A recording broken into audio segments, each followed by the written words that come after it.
50 or 60 years.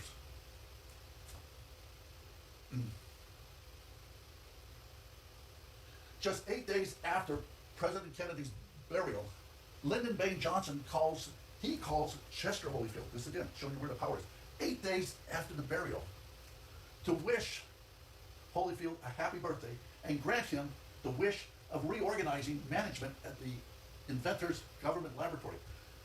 Atomic Energy Commission with the laboratory is under executive rule, and the president, he's handing it over to Holyfield, who is head of the Joint Committee on Atomic Energy, which is the congressional branch. They're supposed to stay separate, but it's not happening here. Within a few months of a telephone call, Holyfield changes laboratory priorities and leadership. To not raise suspicion, it would take time to ultimately shut down the threatening technology to oil and to dismiss the inventor. Now, how is it? I'm talking about a phone call. It was actually a 1-minute phone call, actually 58 seconds.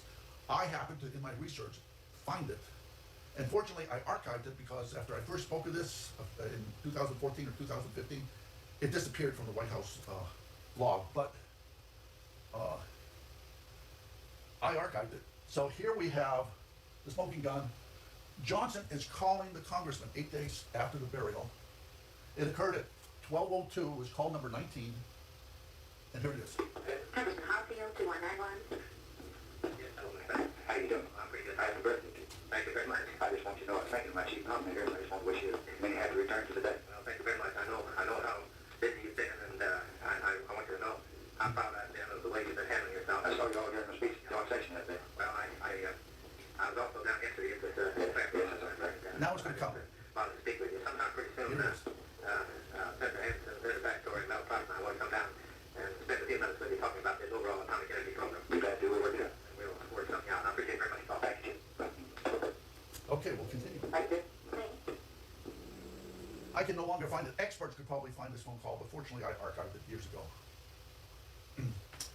Ayn Rand's Atlas Shrugged is about the rediscovery of a remarkable invention which was found hidden behind a secret laboratory wall which had been taken over by incompetent management after the sudden death of its owner in the 20th Century Motor Company.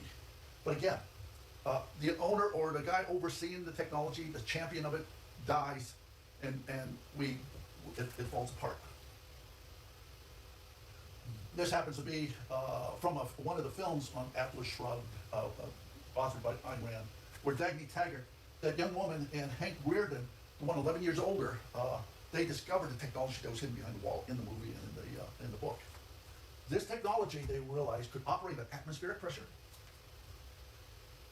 that it was due to conflicts with new management, which led to the inventor walking away from his invention.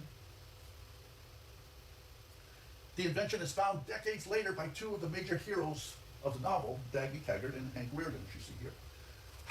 This is why my son pointed out to me as I was explaining some of the things I discovered in the real world. He's telling me, Dad, I've heard this already. So we have the inventor, Alvin Weinberg.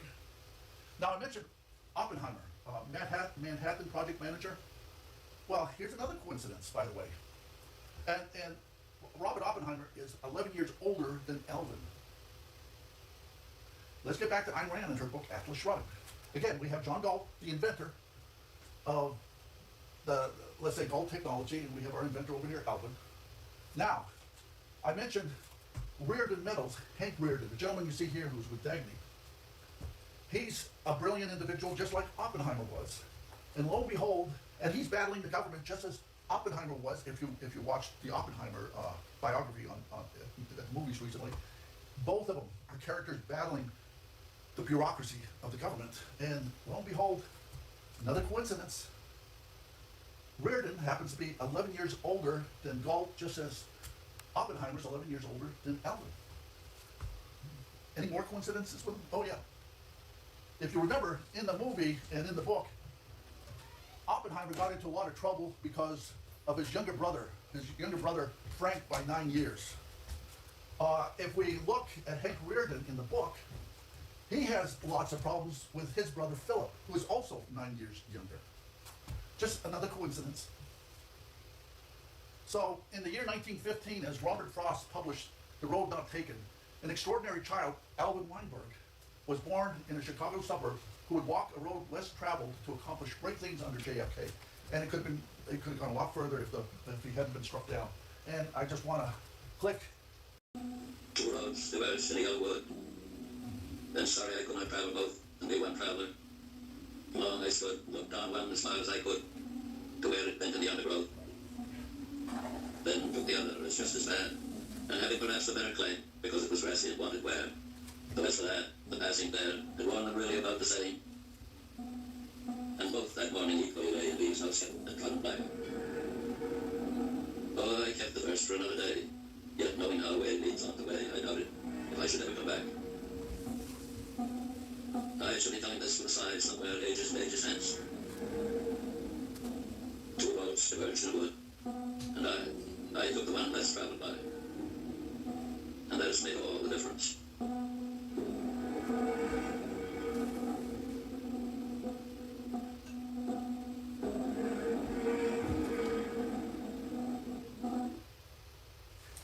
Robert Frost took his last breath in February 1963, just prior to Kennedy's assassination later that year. Robert Frost said he could sum up what he had learned through his entire life with 3 words. Life goes on. And that's where we are today. Life has gone on. There'll always be challenges and issues, but that's, I think, how Robert Frost summed it up best. So, for this 8-week course that we'll be getting into, on week 1, we'll do Before the Revolution, chapters 1. So we're looking at years early 1900 through the beginning of the Bolshevik Revolution. Then the chapter titled Looters. Week 3, we'll do chapters 3 and 4. 4th week, we'll do chapters 5 and 6, 7 and 8, 9 and 10, 11 and 12 on the 7th week.